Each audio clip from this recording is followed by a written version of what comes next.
मला वेळ दिली त्याबद्दल आपल्या मनापासून धन्यवाद। अध्यक्ष महोदय, चंदगड विधानसभा क्षेत्रामधून मी एकमेव अपक्ष आमदार म्हणून निवडून आलोय। तर मला पहिली वेळ संधी दिली, खूप आशेने आपल्याला बघतोय, मला वारंवार संधीची अपेक्षा करतो। आणि अध्यक्ष महोदय, सार्वजनिक बांधकाम विभाग मागणी क्रमांक H7 बाब क्रमांक 94 पुष्ट क्रमांक 65 अनुषंगाने मी माझे मत मांडत आहे। अध्यक्ष महोदय, चंदगड विधानसभा मतदारसंघ हा सीमा भागाला लागून असल्याने तिथे रस्ते विकासासाठी विशेष लक्ष दिले पाहिजे। सीमा भाग असल्याने तिथे रस्ते करणे कमी अनेक अडचणी येत असतात, त्यावर शासनाने विशेष लक्ष देऊन त्यांची उपाययोजना करावी विनंती कळकळीची करत आहेत।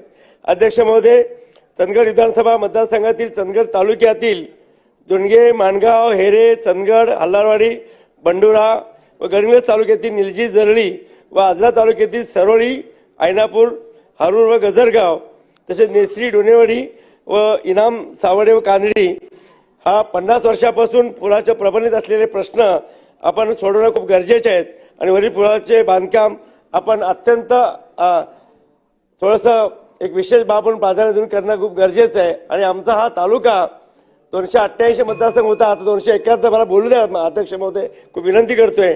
चंदगड तालुक्यातील पारगड जाणारा रस्ता करणं गरजेचं असल्याने हा रस्ता पुढे सिंधुदुर्ग मार्गे गोवा राज्यात जात असल्याने यावर वाहतूक मोठ्या प्रमाणात असते। हा रस्ता झाल्याने ती नागरिकांना दळणवळण करणे शक्य होईल, तसेच गडाकडे जाण्यासाठी वाहतूक सुरळीत होईल व पर्यटनाला चालना मिळेल विनंती करतो अध्यक्ष महोदय। अध्यक्ष महोदय, चंदगड तालुक्यातील 16 धनगरवाड्या असून या धनगरवाड्यांना जोडणारे रस्ते नाहीत, हे करणे गरजेचे आहे।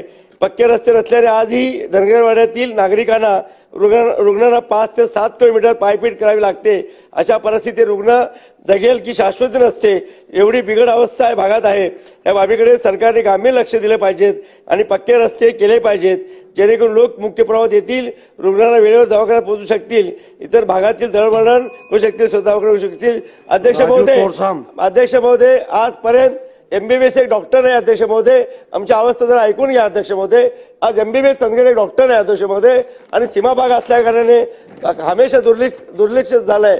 तर आपल्याला एक कळकळीची विनंती आहे, आज आमचे आदरणीय अजित पवार साहेब आहेत, आदरणीय आमचे मुश्रीफ साहेब आहेत, त्यांना सर्व चंदगड भागातली बऱ्यापैकी माहिती आहेत आणि मी त्यांच्यासमोर मांडतोय। अध्यक्ष महोदय, 2 शब्द मला बोलायचे एक संधी द्या।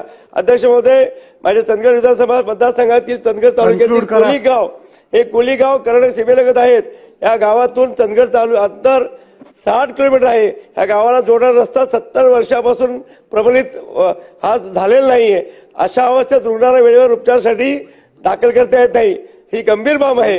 हा रस्ता होणं आवश्यक आहे आणि या गावाचा संपर्क पावसामध्ये बिलकुल होत नाही आणि नागरिकांचे जिवंत उदाहरण देतो की अशा अवस्थेमध्ये नागरिक मरत आहेत। आपण याची गांभीर्याने घ्या। 70 किलो म्हणजे 60 किलोमीटर चंदगड आणि कोलिक रस्ता आहे आणि तिथं अजून रस्ते नाही आहेत आणि खूप गंभीर बाब घ्या सर।